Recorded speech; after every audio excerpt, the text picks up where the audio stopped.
ये आज हम प्रेस कॉन्फ्रेंस हम लोगों ने इसलिए बुला है। एक्चुअल हम लोग अन्ना हजारे के टीम से हैं, हम लोग किसी पार्टी से नहीं है। हम लोग वॉच करते हैं सारी पार्टियों को, जो पार्टियां गलत करती है उसके खिलाफ हम लोग प्रेस कॉन्फ्रेंस करते हैं। जैसे कि अभी प्रशांत किशोर जी आ गए हैं और पूरे बिहारियों को ठगने का काम कर रहे हैं। और आपको पता होगा कि ऑलरेडी इनके ऊपर पाटलिपुत्र थाना में 420 का मुकदमा भी दर्ज है। सबसे बड़ी बात यह है कि ये महाशय जब आए हैं तो आज आप देखेंगे किसी भी पार्टी के भावी प्रत्याशी बनने के लिए कभी कोई रुपया नहीं लगता है, लेकिन इनके यहाँ भावी प्रत्याशी बनने के लिए भी 21,000 रुपये का टोकन मनी लिया जाता है। क्योंकि आप यदि भावी प्रत्याशी तभी माने जाएंगे जब आपके पास 21,000 रुपया का टोकन होगा।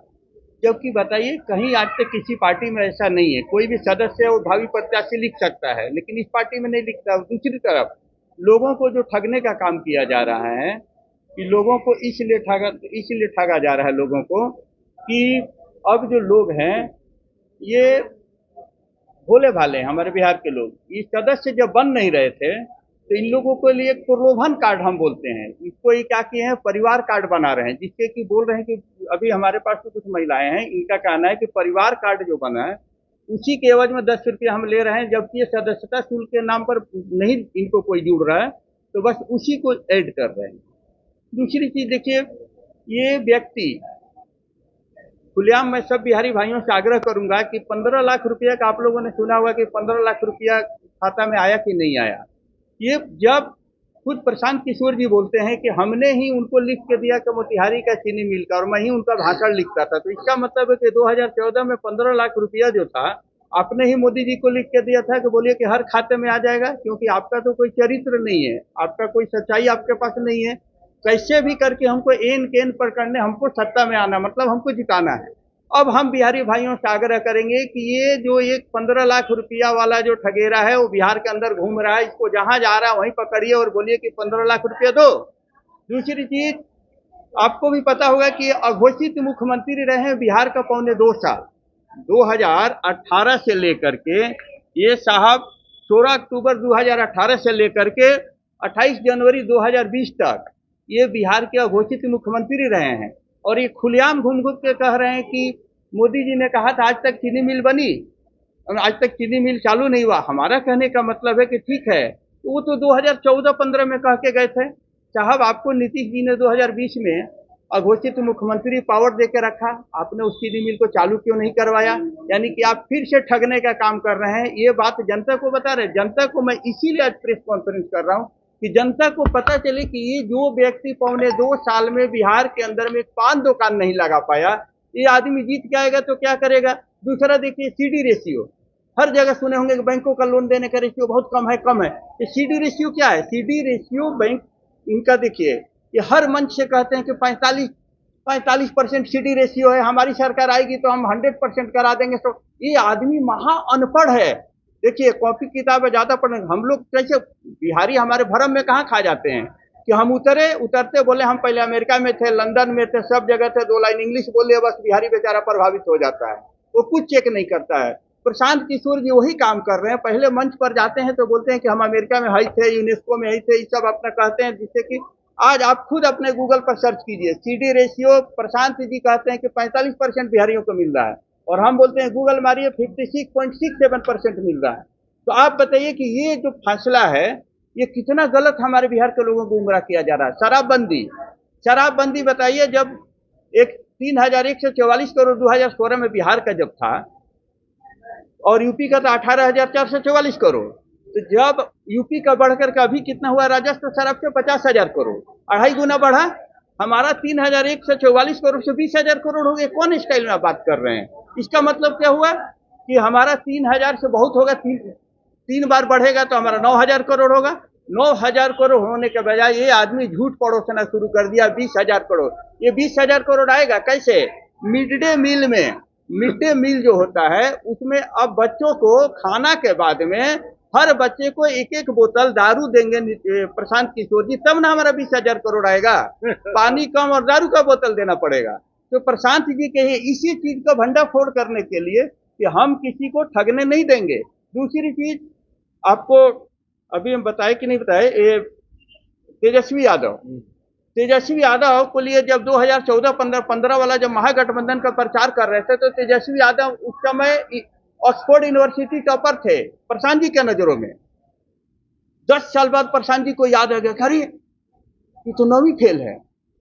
मैंने 10 साल आपको पता करने में लग गया, यानी कि जहां तक आपको फायदा था उस समय तेजस्वी यादव बहुत बढ़िया थे, जब आपको दिक्कत आने लगी तब तेजस्वी यादव नौवीं फेल हो गए।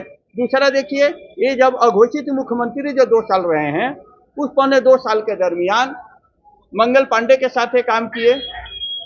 मंगल पांडे हो गए, अशोक चौधरी हो गए, दिलीप जायसवाल जी हो गए। आज का दिन में देखिए मंगल पांडे अमंगल हो गए, दिलीप जायसवाल जी कॉलेज हड़पने वाले हो गए और अशोक चौधरी जी परिवार बनाने वाले हो गए। हम कह रहे हैं कि अभी हमारे यहाँ एक नई जो पार्टी है, ये जन स्वराज, इसमें 3 ठग आ गए हैं। अभी ठग कैसे कैसे आप लोग को ही पता होगा। ये इनको नीतीश कुमार जी ने पार्टी में गर्दनिया पासपोर्ट जिसको बोलते हैं, धक्का देके गले में हाथ लगा करके इनको निकाला है। ठीक है, तो उनको ये बात बोला गया है। तो प्रशांत किशोर जी ने गर्दनिया पासपोर्ट, इनको नीतीश जी ने गर्दनिया पासपोर्ट लगा करके इनको 2020 में वहां से बाहर किया है। इनको पवन वर्मा और प्रशांत जी को एक साथ बाहर किया गया था, दोनों आदमी को। ऊपर से आरसीपी जी, अब सुनिए आरसीपी आ गए हैं। आपको पता होगा कि हमारे बिहार में चर्चित आरसीपी टैक्स, जैसे जो पश्चिम बंगाल में सिंडिकेट राज चलता है, यहाँ पर आरसीपी टैक्स होता है। अब बड़ी आश्चर्य का बात है कि तीनों एक साथ इकट्ठा हो गया। कौन भाई?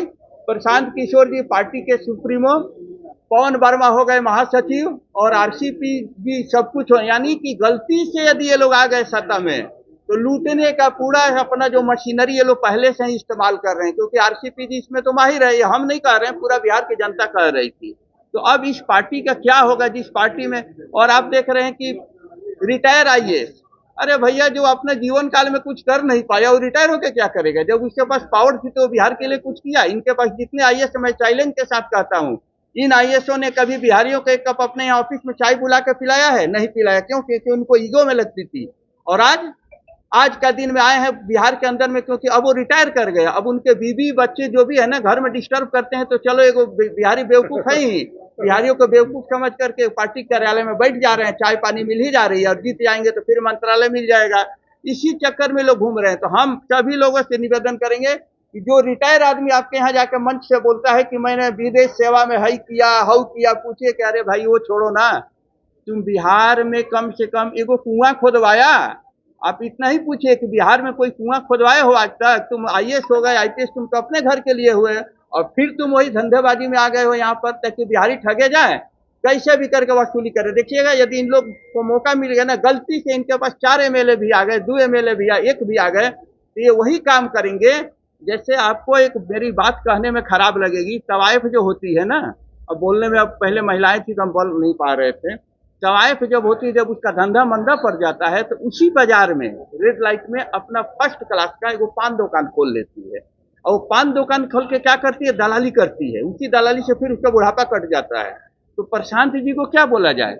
राजनीतिक में सब घर में जो सतभतरी बोला जाता है, सतभतरी स्टाइल में सारे जगह से आ चुके हैं।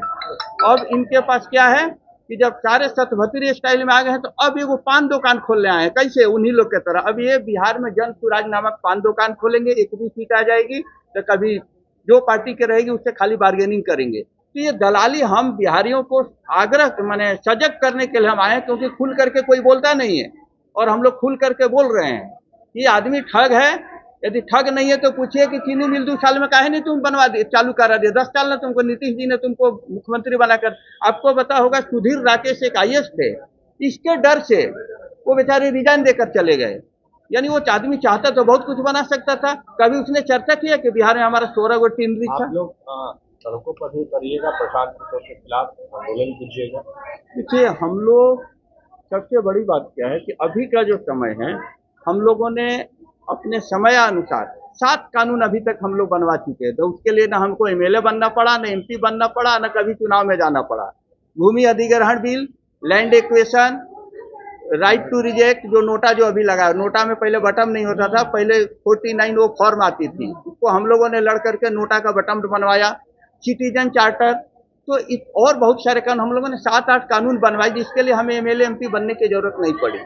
तो हम कह रहे हैं कि हम लोग अभी क्या है ना, लालच का जमाना आ गया है। अब सब लोग ये सोच रहे हैं हमारे साथ वही लोग जुड़ेंगे। मान लीजिए 100 में 5% 2% आदमी हम लोग जिनको कि चुनाव नहीं लड़ना है, जिनको राजनीतिक से लेना देना नहीं है, ये सब लोग हैं। इन्हीं लोग के बदौलत आज देश चल रहा है, क्योंकि हम लोग को कोई लालच नहीं है। तो अब रहा जो हम लोग आंदोलन कर हर जगह जगह पीसी करेंगे इनके खिलाफ में, क्योंकि बिहार को हमको बचाना है।